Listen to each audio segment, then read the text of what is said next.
जी, तो आज हमारे पास ये असाइनमेंट है, डिस्क्रीट मैथ की फर्स्ट असाइनमेंट है। तो हम इंस्ट्रक्शंस तो आप खुद भी पढ़ लेंगे, इसमें हम टाइम ज़ाया करने की बजाय चलते हैं अपने असाइनमेंट क्वेश्चन की तरफ। ये हमारा असाइनमेंट क्वेश्चन उन्होंने दिया हुआ है कि use truth table to determine the argument from.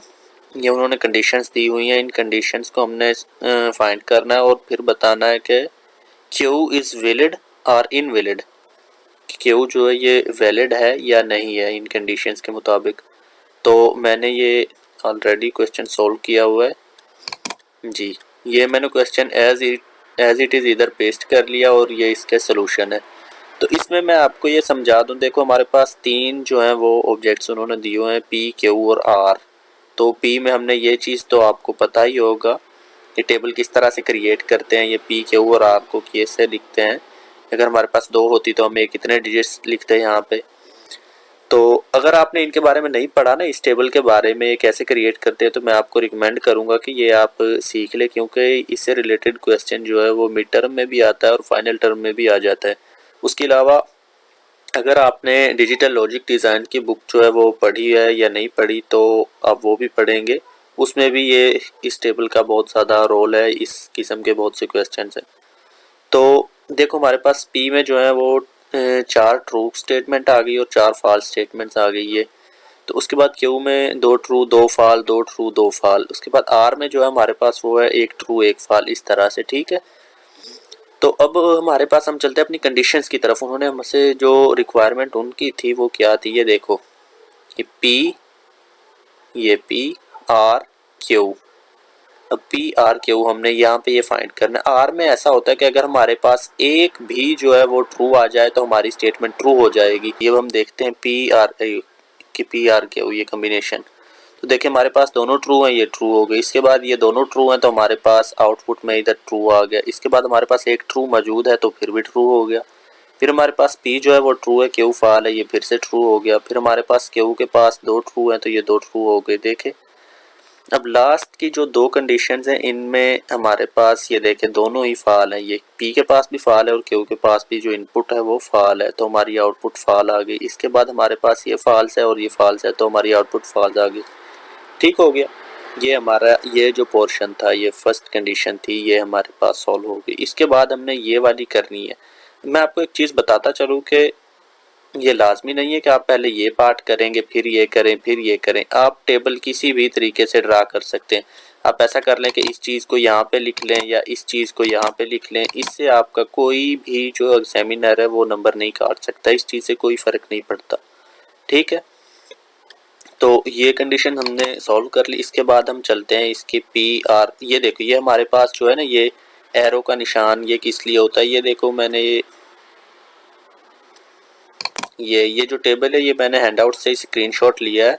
तो ये आप याद कर लें, एमसीक्यूज में आ जाता है अक्सर। ये देखो नेगेशन के लिए नाट है, ये नेगेशन का नाट का साइन है। ये इसके बाद एंड का, ये आर का, ये स्टेटमेंट है, इफ देन कंडीशनल है। ये कंडीशन का कंडीशन का जो है ये सिंबल है। इसके बाद जो है ये बाई कंडीशनल का सिंबल है, डबल एरो से इसे शो करते हैं। तो ये हमारे पास ये जो है ये कंडीशन का साइन है। तो हम पहले इसका ये पोर्शन सॉल्व करेंगे, पी आर सॉरी ये पी आर ये आर, ठीक है। तो ये पोर्शन हम सॉल्व करते हैं। अब हमने इसमें देखना है कि मैंने आपको पहले भी जब इसे सॉल्व किया बताया है कि इसमें हमारे पास अगर एक भी ट्रू हो जाए तो हमारी जो है वो आउटपुट ट्रू होगी। तो चलते अब हम इस पोर्शन की तरफ। ये हमारे पास आर में भी ट्रू है, पी में भी ट्रू है, तो यहाँ से ट्रू हो गया। इसके बाद एक फॉल्स है एक ट्रू है तो ट्रू हो गया।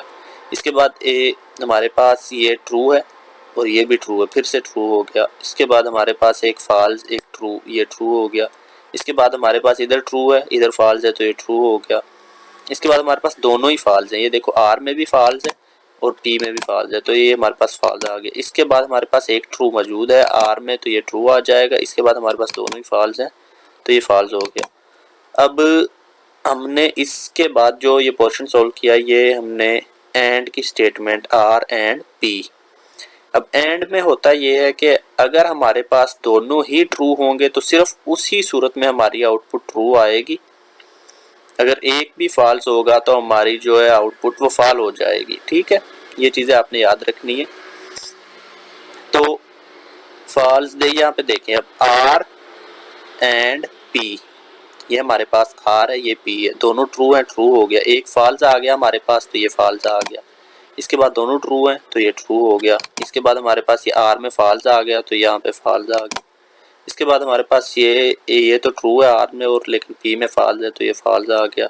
इसके बाद ये देखें हमारे पास पी में जो है ये सब फॉल्स हैं तो ये सारे फॉल्स आ जाएंगे। ठीक है, अब जो है आर एंड पी की नेगेशन लेनी है। नेगेशन में हमने ये करना होता है नॉट, अगर जहाँ पे ट्रू होगा ना, इसमें जहाँ पे ट्रू होगा इसमें उसे फॉल्स कर देंगे। ये देखें अब हमारे पास ये ट्रू है, ये फॉल्स है।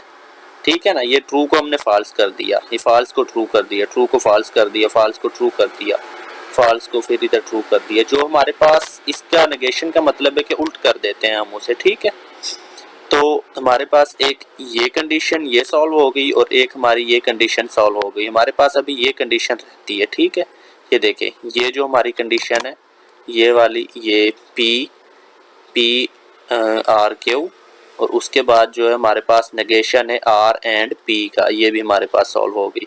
इसके बाद हमारे पास ये कंडीशन रह चुकी है, इसका हमने ये पार्ट इधर ये सॉल्व किया था ये वाला। तो अब इसमें जो है वो इफ देन की ये जो है स्टेटमेंट लगेगी। तो यहाँ पे देखें इसमें होता ये है कि ये जो हमारे पास P से एरो आ रहा है, P और इनटू है P R। मेन चीज आपको याद रखनी है, इसमें अगर दो फॉल्स भी आपके पास आ जाए ना तो उस कंडीशन में भी ये ट्रू होगा। पहली कंडीशन इसकी ये है कि जिसके ऊपर एरो आ रहा है आपने वो लिखना है। ठीक है, हमारे पास ये इधर इस स्टेटमेंट पे एरो आ रहा है तो हमने ये स्टेटमेंट लिखनी है। लेकिन अगर हमने देखना है कि हमारे पास जैसे ये फॉल्स से एरो फॉल्स पर ही आ रहा है तो ये ट्रू हो जाएगा। ठीक है, ये इसमें याद रखने वाली बात है। यहाँ पे ये सॉरी इधर इस टेबल में शो बताना था मैंने, ये देखो ये फॉल्स है और फिर ये फॉल्स है। ठीक है, ये फॉल्स फॉल्स ट्रू हो जाएगा। ये इसका ये बस ये फार्मूला है, तो आपने ये याद रखना है। ये आपके हैंडआउट्स में ये टेबल इससे उन्होंने एक ड्रा किया हुआ, ये आप खुद देख सकते हैं हैंडआउट्स में, ये पेज नंबर 20 पे है। वैलिड का मतलब है कि क्यों तमाम कंडीशंस में ट्रू होना चाहिए। इसमें भी उस स्टेटमेंट पे ट्रू होगा, जैसे ये हमारे पास first second third fourth fifth sixth ये स्टेटमेंट्स हमारे पास, या ये हमारे पास कंडीशंस हैं जो भी आप कह लें। तो अगर इसमें फर्स्ट में ट्रू है तो इसमें भी फर्स्ट में ट्रू होना चाहिए, इसमें भी फर्स्ट में ट्रू होना चाहिए। तो प्योर क्यू पर भी वहाँ पे ट्रू होना चाहिए, क्योंकि हम क्यू को देख रहे हैं। अगर हम पी को देखेंगे तो पी पे वहाँ पे ट्रू होना चाहिए। जिसको भी देखेंगे, ये देखो मैं आपको समझाता हूँ। देखो इन कंडीशंस के मुताबिक हमारा क्यू इनवैलिड है। उसकी वजह ये है कि ये मैं आपको दिखाता हूँ, हमारी एक कंडीशन ये, एक कंडीशन ये है और एक कंडीशन ये है। ठीक है, हमारे पास यहाँ पे ट्रू है, यहाँ पे फॉल है, यहाँ पे ट्रू है। ठीक है, इसके बाद ये ट्रू ट्रू ट्रू, ये तीनों कंडीशन सेम हो गई। अगर हमारे पास क्यू में जहाँ पे दे देखो ये हमारे पास क्यू है ना, जहाँ पे क्यू में ट्रू हो और इन तीन कंडीशंस में भी उसी पॉइंट पर ट्रू हो, ठीक है, तो हमारा ये जो क्यू होगा ये वैलिड होगा। उसके अलावा अगर हमारे पास क्यू में ट्रू है, इधर क्यू में ट्रू है और इन कंडीशंस में देखो, इन कंडीशंस में कहीं पे फॉल हो जाता है तो फिर हमारे पास जो है वो क्यू इनवैलिड होगा।